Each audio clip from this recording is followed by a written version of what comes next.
अस्सलाम वालेकुम। आज की वीडियो में हम बात करेंगे प्री टर्म डिलीवरी के बारे में, प्री मैच्योर बर्थ के हवाले से।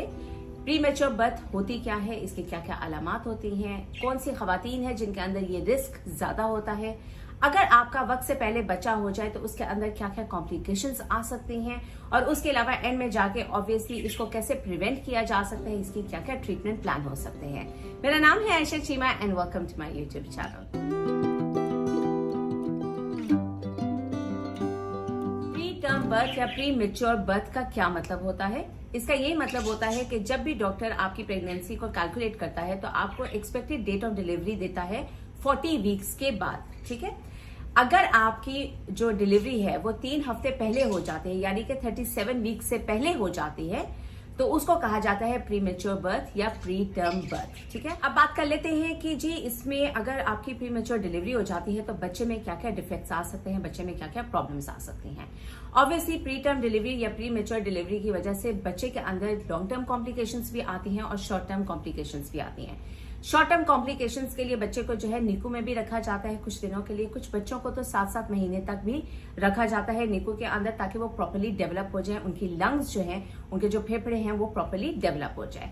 शॉर्ट टर्म कॉम्प्लिकेशंस में कुछ मैं आपको एग्जांपल्स दे देती हूँ, जैसे बच्चे को जॉन्डिस हो सकता है, बच्चे को एनीमिया हो सकता है, बच्चे को जो है ब्रेन की प्रॉब्लम्स हो सकते हैं, बच्चे को डाइजेस्टिव प्रॉब्लम्स हो सकते हैं, पेट के प्रॉब्लम्स हो सकते हैं, बच्चे को हार्ट के प्रॉब्लम्स भी हो सकते हैं। ठीक है, लॉन्ग टर्म कॉम्प्लिकेशंस का क्या मतलब होता है? लॉन्ग टर्म कॉम्प्लिकेशंस मतलब कि जो नीको में रखने के बावजूद बच्चे को उसकी पूरी जिंदगी में फेस करने पड़ते हैं। ठीक है, एक होता है कि बच्चे को सेरेब्रल पाल्सी हो सकती है, उसके अलावा बच्चे के अंदर डेवलपमेंटल डिलेज आ सकते हैं, जैसे ऑटिज्म होता है, ADHD होता है, और भी मेंटल डिसऑर्डर्स होते हैं, वो बच्चे के अंदर आ सकते हैं। उसके अलावा बच्चे के अंदर विजन के, नजर के प्रॉब्लम्स जो है वो आ सकते हैं।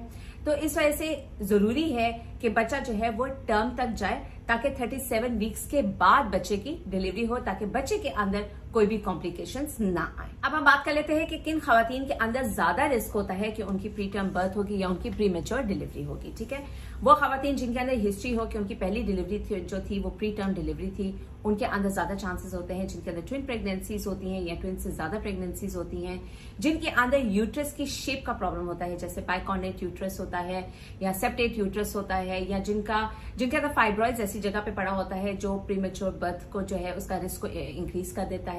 उसके अलावा वो खवातीन जिनका सर्विक्स बहुत ज्यादा छोटा होता है, यानी कि बच्चेदानी का मुंह अगर बहुत ज्यादा छोटा है तो उनके अंदर ज्यादा रिस्क ये मौजूद होता है। उसके अलावा वो खवातीन जो स्मोकिंग करती है, इवन प्रेगनेंसी में स्मोकिंग करती है, उनके यहाँ भी ये प्रॉब्लम आ सकती है।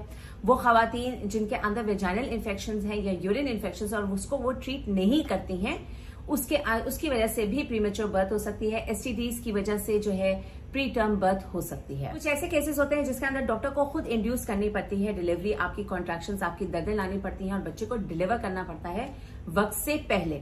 वो ऐसी कंडीशंस होती हैं जहां पे ऑलरेडी एक मेडिकल हिस्ट्री चली आ रही है कि औरत के अंदर गेस्टेशन डायबिटीज है और डायबिटीज जो है उसकी कंट्रोल में नहीं आ रही है, तो बच्चा डिलीवर करना पड़ता है ताकि बच्चे के अंदर कॉम्प्लिकेशंस ना आए।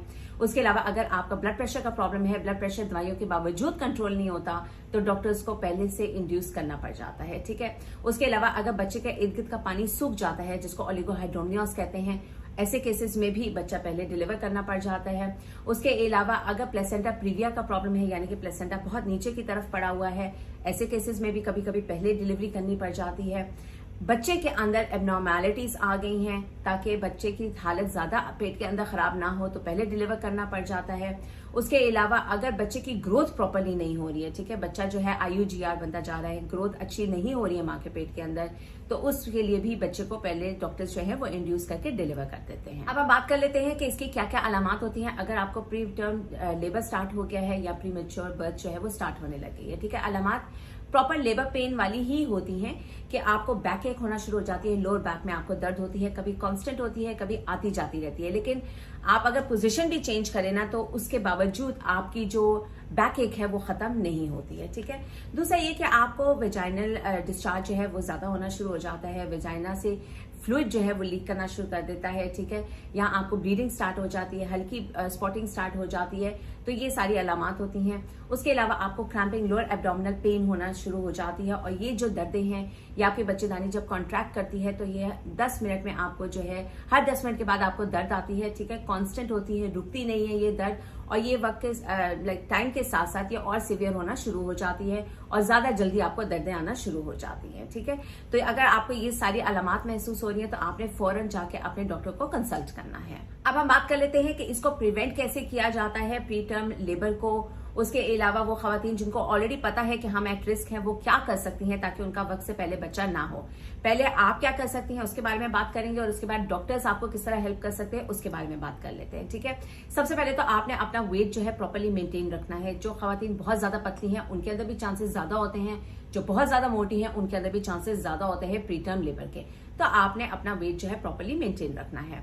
दूसरा ये कि जिनकी बैलेंस डाइट नहीं होती है, आपने डाइट के अंदर अपनी प्रोटीन्स, कार्ब्स, फैट सारा कुछ लेना है। ठीक है, सिर्फ एक फैट के ऊपर आपने कंसंट्रेट नहीं करना है, खासतौर पे प्रोटीन के ऊपर आपने कंसंट्रेट करना है, क्योंकि प्रोटीन की वजह से बच्चे की नशोनुमा ज्यादा अच्छी होती है और डेवलपमेंट उसके ऑर्गन्स की ज्यादा अच्छी होती है। ठीक है, थर्डली ये कि आपने स्ट्रेस ज्यादा नहीं लेना है। अगर आप वर्किंग वुमेन हैं तो कोशिश करें कि आप घर से काम कर सकें। ठीक है, तो आपने स्ट्रेस काम का ज्यादा नहीं लेना है, घर का काम भी बहुत ज्यादा नहीं करना है।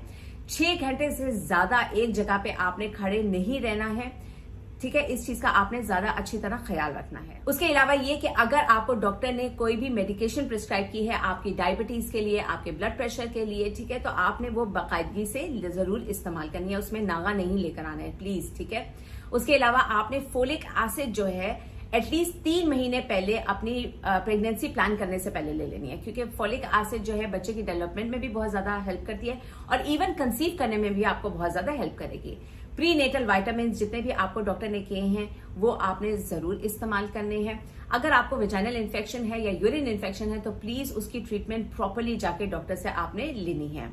अब सप्लीमेंट्स के हवाले से बात कर लेते हैं। कैल्शियम सप्लीमेंट्स वैसे भी प्रेग्नेंट खवातीन को दिया जाता है ताकि उनकी बोन स्ट्रांग रहें और बच्चे की बोन स्ट्रांग रहें। तो कैल्शियम के सप्लीमेंट्स जो हैं उनमें भी आपने नागा नहीं लेकर आना है, वो भी आपने इस्तेमाल करनी है, क्योंकि कैल्शियम के सप्लीमेंट्स की वजह से risk of pre term birth जो है वो कम हो जाता है।